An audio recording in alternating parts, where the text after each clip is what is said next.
चले वतन की ओर डाल के प्रेम की डोर। हम चले वतन की ओर डाल के प्रेम की डोर। बाबा खींच रहा है आज सहज ही अपनी। ஓம் சாந்தி 30-1-1985 அவ்யக்த பாப்தாதா மதுபன். வாணியின் தலைப்பு: மாயாவை வென்றவர் மற்றும் இயற்கையை வென்றவர்தான் சுயராஜ்ய அதிகாரி. இன்று நாலாபுறங்களிலும் உள்ள ராஜ்ய அதிகாரி குழந்தைகளின் ராஜ்ய தர்பாரை பார்த்து கொண்டிருக்கிறோம். நாலாபுறங்களிலும் தேடி கண்டெடுக்கப்பட்ட அன்பிற்குரிய எல்லைக்கு அப்பாற்பட்ட சேவாதாரி நெருக்கமான குழந்தைகளாக இருக்கிறார்கள். அந்த மாதிரியான குழந்தைகள் இப்பொழுது கூட சுயராஜ்ய அதிகாரி ராஜ்ய தர்பாரில் அமர்ந்திருக்கிறார்கள். பாப்தாதா அந்த மாதிரி தகுதியான குழந்தைகளை, நிரந்தர யோகி குழந்தைகளை, மிகவும் பணிவாக உயர்ந்த சுய கௌரவத்தில் இருக்கும் குழந்தைகளை பார்த்து மகிழ்ச்சி அடைகின்றார். சுயராஜ்ய தர்பார் முழு கல்பத்திலும் ஆன்மீகமானது, மற்ற தர்பார்களை விட வேறுபட்டது, மேலும் மிகவும் பிரியமானது. ஒவ்வொரு சுயராஜ்ய அதிகாரி உலக ராஜ்யத்தின் அஸ்திவாரம், புது உலகை படைப்பவர். ஒவ்வொரு சுயராஜ்ய அதிகாரி மின்னிக்கொண்டிருக்கும் தெய்வீக திலகமிட்டவர். அனைத்து விசேஷங்களினால் மின்னிக்கொண்டிருக்கும் விலை மதிக்க முடியாத மணிகளால் அலங்கரிக்கப்பட்ட கிரீடம் அணிந்தவர். அனைத்து தெய்வீக குணங்கள் என்ற மாலையை அணிந்து கொண்டு, சம்பூர்ண தூய்மையின் ஒளிவடிவான கிரீடத்தை அணிந்து கொண்டு, சிரேஷ்ட நிலை என்ற சுய சிம்மாசனத்தில் அமர்ந்திருக்கிறார்கள். அந்த மாதிரி அலங்கரிக்கப்பட்டு ராஜ்ய அதிகாரி தர்பாரில் அமர்ந்திருக்கிறார்கள். அந்த மாதிரியான ராஜ்ய தர்பார் பாப்தாதாவின் எதிரில் இருக்கிறது. ஒவ்வொரு சுயராஜ்ய அதிகாரியின் எதிரில் எத்தனை தாசன் தாசிகள் இருக்கிறார்கள்? இயற்கையை வென்றவர்கள் மற்றும் விகாரங்களை வென்றவர்கள். விகாரம் கூட 5 இருக்கிறது, இயற்கையின் தத்துவமும் 5 இருக்கிறது. அப்படி இயற்கையே தாசியாகிவிட்டது இல்லையா? எதிரி சேவகனாகிவிட்டான். அந்த மாதிரி ஆன்மீக பெருமதத்தில் இருக்கக்கூடியவர்கள் விகாரங்களையும் மாற்றம் செய்து காம விகாரத்தை சுபமான விருப்பங்களாக மாற்றி, உயர்ந்த விருப்பங்களின் சொரூபத்தில் மாற்றி சேவையில் ஈடுபடுத்துபவர்கள்.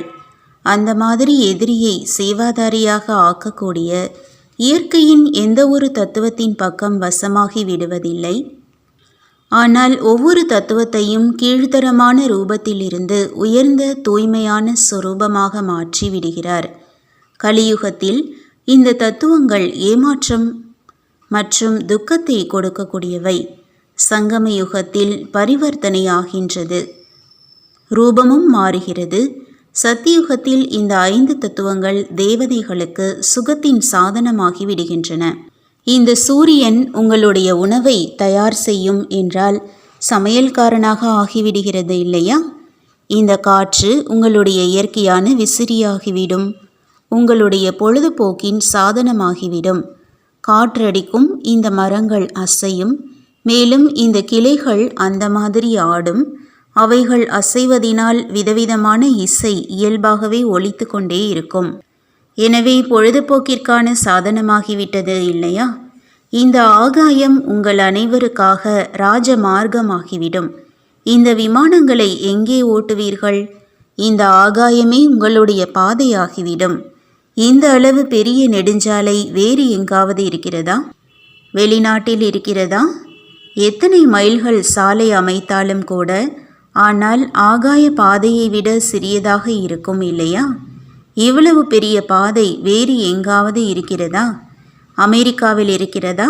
மேலும் விபத்தே நடக்காத பாதையாக இருக்குமா? 8 வயதான குழந்தை ஓட்டினாலும் விழமாட்டார். புரிந்ததா? இந்த நீர் வாசனை திரவியத்தின் காரியம் செய்யும். எப்படி மூலிகைகளின் காரணமாக கங்கை நீர் இப்பொழுதும் கூட மற்ற நீரை விட தூய்மையாக இருக்கிறது, அந்த மாதிரி நறுமணம் நிறைந்த மூலிகைகள் இருக்கும் காரணத்தினால் நீரும் இயற்கையாகவே நறுமணம் நிறைந்ததாக இருக்கும். எப்படி இங்கே பால் சக்தி கொடுக்கிறது, அதேபோல் அங்கேயுள்ள நீரும் சக்திசாலியாக இருக்கும், தூய்மையாக இருக்கும். எனவே பாலாறு ஓடுகிறது என்று கூறுகிறார்கள். நீங்கள் அனைவரும் இப்பொழுதே குஷியாகிவிட்டீர்கள் இல்லையா? அதே போலவே இந்த நிலம் அந்த மாதிரி உயர்ந்த பழங்களை கொடுக்கும். எப்படிப்பட்ட சுவையை விரும்புகிறீர்களோ அந்த சுவை நிறைந்த பழங்கள் உங்கள் எதிரில் வந்து நிற்கும். அங்கே இந்த உப்பும் இருக்காது, சீனியும் இருக்காது. எப்படி இப்பொழுது தக்காளி இருக்கிறது என்றால் அந்த புளிப்பு வந்து விடுகிறது தான் இல்லையா? அதேபோல் உங்களுக்கு சுவைக்கு ஏற்றபடி அங்கே பழங்கள் இருக்கும். நீங்கள் சாற்றை பிழிந்தீர்கள் என்றால் விரும்பிய சுவை உங்களுக்கு கிடைக்கும். அப்படி இந்த நிலமும் ஒன்றோ சிரேஷ்ட பழம் மற்றும் சிரேஷ்ட அன்னம் கொடுக்கும் சேவை செய்யும். இன்னொன்று இயற்கையான காட்சிகள், அதைத்தான் இயற்கை என்று கூறுகின்றோம். எனவே இயற்கையான காட்சிகளும் மலையும் இருக்கும். இந்த மாதிரியான செங்குத்தான மலை இருக்காது. இயற்கையான அழகு நிரம்பிய விதவிதமான ரூபத்தில் மலை இருக்கும். சில பறவைகளின் ரூபத்திலும் மேலும் சில மலர்களின் ரூபத்திலும் இருக்கும். அப்படி இயற்கையான அழகு நிறைந்ததாக இருக்கும். கொஞ்சம் கை மட்டும் வைக்க வேண்டும். அப்படி இந்த 5 தத்துவங்களும் சேவாதாரி ஆகிவிடும். ஆனால் யாருடைய சேவாதாரியாக ஆகும்?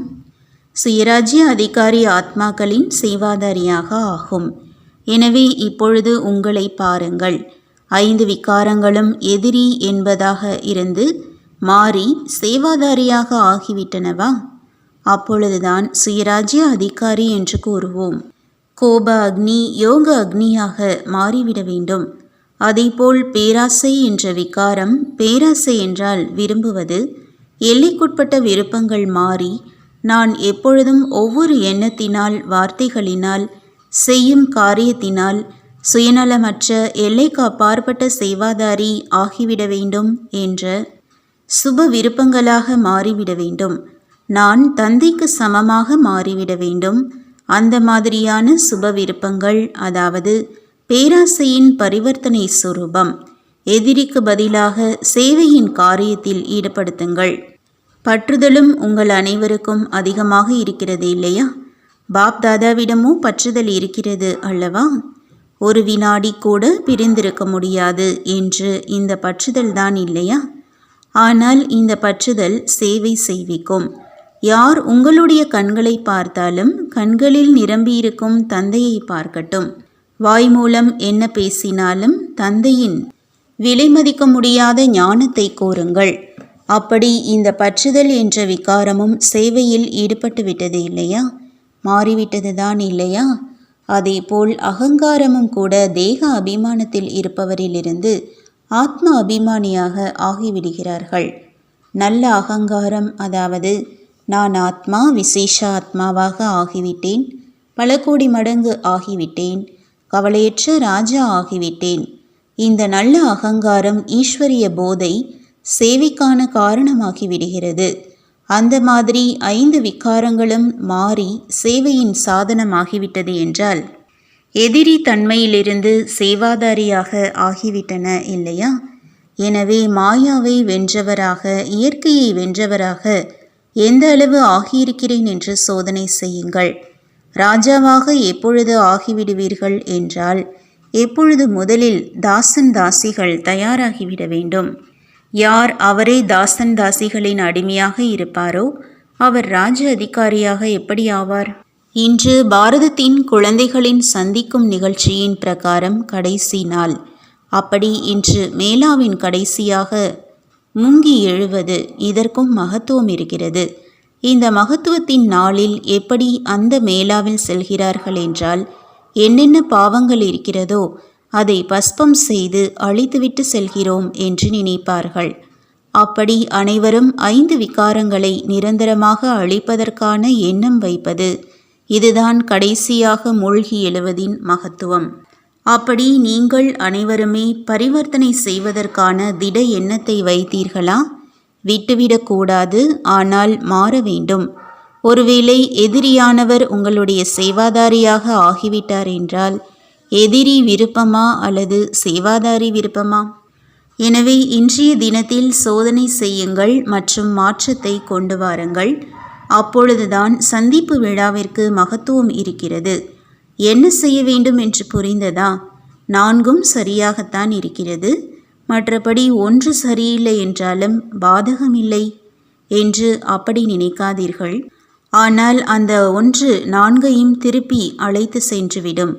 இவைகளுக்குள்ளும் அவர்களிடையே ஒற்றுமை இருக்கிறது. எனவே ராவணனின் தலையை சேர்த்தே காண்பிக்கிறார்கள். எனவே தசரா கொண்டாடிவிட்டு செல்லுங்கள். 5 இயற்கையின் தத்துவங்களின் மேல் வெற்றி, 5 விகாரங்களின் மீது வெற்றி, அப்படி 10 ஆகிவிட்டது இல்லையா? எனவே விஜயதசமி கொண்டாடிவிட்டு செல்லுங்கள். அழித்துவிட்டு எரித்துவிட்டு சாம்பலை உடன் எடுத்து செல்லாதீர்கள். சாம்பலை எடுத்து சென்றாலும் கூட அது மீண்டும் வந்துவிடும், பூதமாக மாறி வந்துவிடும். எனவே அதையும் ஞானக்கடலில் போட்டு கரைத்துவிட்டு செல்லுங்கள். நல்லது. எப்பொழுதும் சுயராஜ்ய அதிகாரி, ஆன்மீக திலகமிட்டிருக்கும், கிரீடம் அணிந்திருக்கும், இயற்கையை தாசியாக ஆக்கக்கூடியவர்களுக்கு, 5 எதிரிகளையும் சேவாதாரியாக்கக்கூடியவர்களுக்கு, எப்பொழுதும் கவலையற்ற ராஜா என்பதின் ஆன்மீக பெருமிதத்தில் இருக்கக்கூடியவர்களுக்கு, தந்தைக்கு சமமாக எப்பொழுதும் வெற்றியடையும் குழந்தைகளுக்கு பாப்தாதாவின் அன்பு நினைவுகள் மற்றும் நமஸ்காரம். तुम बच्चों को तो सर्विस करनी है, जो बाबा कहते हैं सबको ये बताओ कि देखो तुम्हारा एम एंड ऑब्जेक्ट ये है, एक गीता है बगैर, ये राजयोग है ना बच्चे। कैसे है राजयोग? बिल्कुल सहज है कि बाप को याद करो तो ये वैसा मिलेगा तुमको। ओम शांति।